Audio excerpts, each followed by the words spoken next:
Welcome back, fellow fans of Clash of Clans, or of course, if it's your first time here, thank you, first of all, for stopping by. Second of all, make sure you hit that subscribe button and turn on notifications.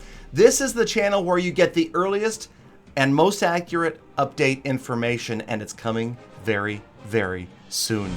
Today, we are speaking about Town Hall 12 and some of the best strategy for offense and defense. And I'm just gonna say, okay, I'm gonna put this out there. No, I do not think that Electro Dragons are the best offensive strategy at Town Hall 12. Now, they are very strong as the game sits right now. But if you think about it, no, they're not. They're so slow. They're not predictable. They're just kind of a smash and go type of thing.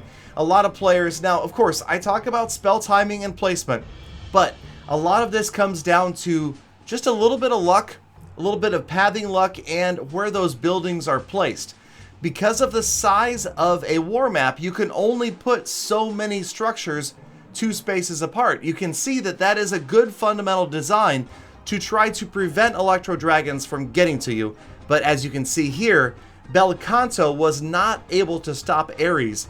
And I will say this as well. Now, no knock on Lost Phoenix, but we are a clan that conducts the vast majority of our war attacks as Electro Dragon attacks. Now, we do get quite a few 3 stars, but I would say that it, again, is not necessarily the best 3-star clan war strategy, although it may be the easiest. We will go over some other very solid and possibly more effective 3-star strategies in this video, but if you're looking for an attack that you don't need to practice that much, that you can make some mistakes with and still get a 3-star, then Electro Dragons are probably for you. It is the attack that I use every single time right now in Clan War. Maybe, just maybe, sometime soon I will switch it up, but for now, just like this, Ares picking up the 3-star. Very solid. He's got a clone spell in there. You saw that early on the Town Hall balloons. But I will say this.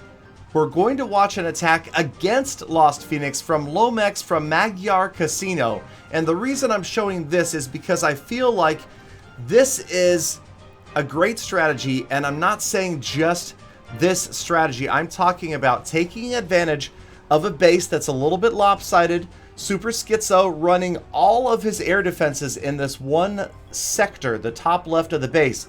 So Lomex is coming in with a kill squad, and kill squads are super solid. Probably, if you can get them to work right, they're one of the hardest things to do at Town Hall 12, but one of the most effective. Check it out as he pulls out the Archer Queen, the Clan Castle troops. He's going to get 2 air defenses down here as well. He's going to get that Eagle Artillery out of the way, all before he sends in the Lava Loon portion of his attack. Also, you've got an Expo that's about to get out of here as well, and I actually think he could end up getting 3 air defenses down. You can see the Archer Queen needs to get through the Clan Castle. You've got some Teslas on the right-hand side, but there's her ability, and sure enough, there goes the 3rd air defense and another Expo. So a massive 1/3 of this base eliminated, and now Lomex drops in just 2 Lava Hounds, a buttload of balloons, and a whole bunch of haste spells. So, in my opinion, and you know what? Opinions, remember, opinions are like butts. Everybody has one and they all stink. But in my humble opinion, I think that a kill squad styled Lava Loon attack is the way to go. Check out the Grand Warden's ability right here. As the Town Hall bomb gets diffused, like we talked about in a previous episode, the last haste spell goes down, and that Inferno Tower, although bothersome, is just no match for this many balloons remaining. You can see they are going to overwhelm it using the haste spell again. Last defense, the Archer Tower, and it looks like it could be tough right here, but if you look closely, there's still like half a dozen balloons left, just closely stacked on each other. Okay, maybe that's 4. I don't know, balloons are practically as hard to decipher the numbers when they stack like that as miners are. But you've got a lot of lava pups remaining, even a couple of minions. Lomex planned this attack out from the start, and a well-planned, well-executed kill squad attack is almost always going to be your best bet at Town Hall 12 to grab 3 stars. Easier in Clan War than it is trophy hunting, simply because, again, you are able to look at the base, break things down, and know how to take advantage of a base like this. So that's my opinion. Now, if you want just straight out 3 stars in trophy hunting, then I would probably lean towards, yes, Lavaloon. I know you thought I was going to say Electro Dragons, and hey, they're great. The vast majority of my attack log in trophy hunting is 3 stars using Electro Dragons, but you also have to remember that it's very rare you're going to face a fully, truly maxed out Town Hall 12 that has all of the defenses active, Clan Castle full, and heroes active. You can see right here, Raukoi found a pretty high level base, but the Archer Queen was inactive. So, and then again, where we are in the game, you almost always are going to find a defense or 2 down. Check out the Warden's ability, protecting all those units from the core. They would have been annihilated by that bomb. Balloons definitely get one-shotted by it, as do the minions. So great use, and again though, a little bit of luck, maybe a little bit of good funneling, but the Warden gets into the core and protects all of those balloons, and Raukoi ends up with an easy, at least he makes it look easy, 3-star. Do you notice anything unusual about this attack? Anything at all? Check out the bottom of the screen. That's right. Raukoi has not used his heroes. He hasn't used the King and the Queen anyway. He's got the Warden, obviously, but the King and the Queen weren't even necessary. He didn't even drop them, which leads me to think that this is probably the most powerful strategy at trophy pushing for Town Hall 12 right now. Electro Dragons, you know, let's just be honest, I have not seen a lot of players 3-starring without using the King and the Queen, using E-Drags. So that's my conclusion. I'm going with Lavaloon for offense. Now on defense, there is no one particular base that is ideal for Town Hall 12. You know, especially in war and trophy hunting, you need to kind of rotate through different bases. There are some fundamentals. In war, obviously, you want to protect the Archer Queen, the Eagle Artillery, the Clan Castle troops towards the core usually. And I wanted to look at another base here. Okay, so you've got that off-centered. You see a lot of players doing this with the air defenses all off on the right-hand side. We've seen earlier in this episode exactly how to take down a base like this. Kill squads are ideal. In hardcore war clans, you're rarely going to see a base like that simply because you can expect you're going to be facing kill squads.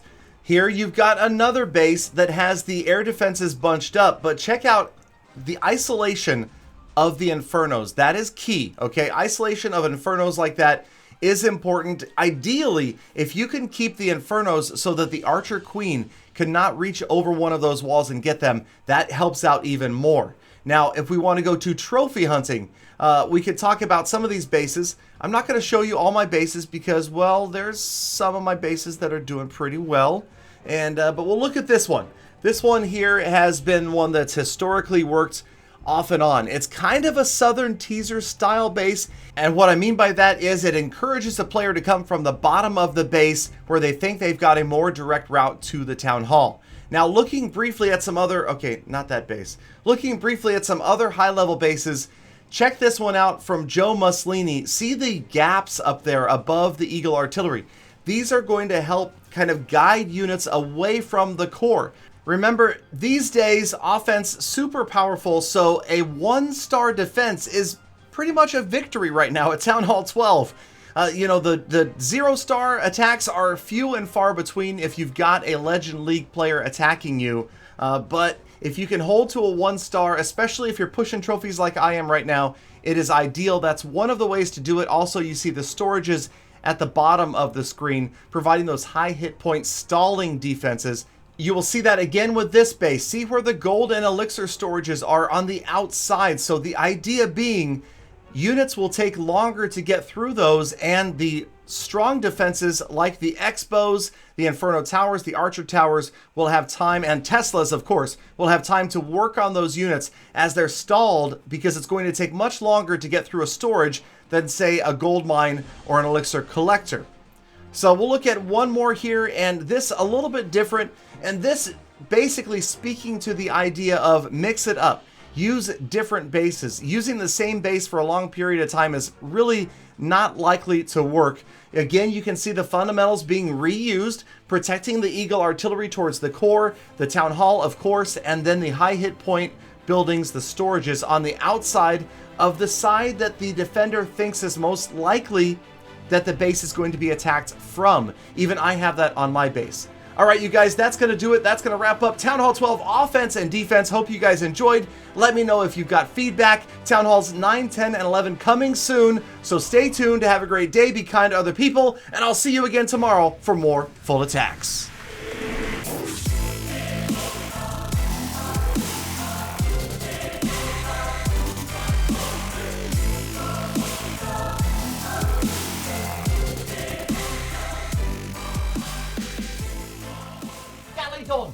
Galadon, everyone knows, protect the gym box in the center. Come on, Galadon.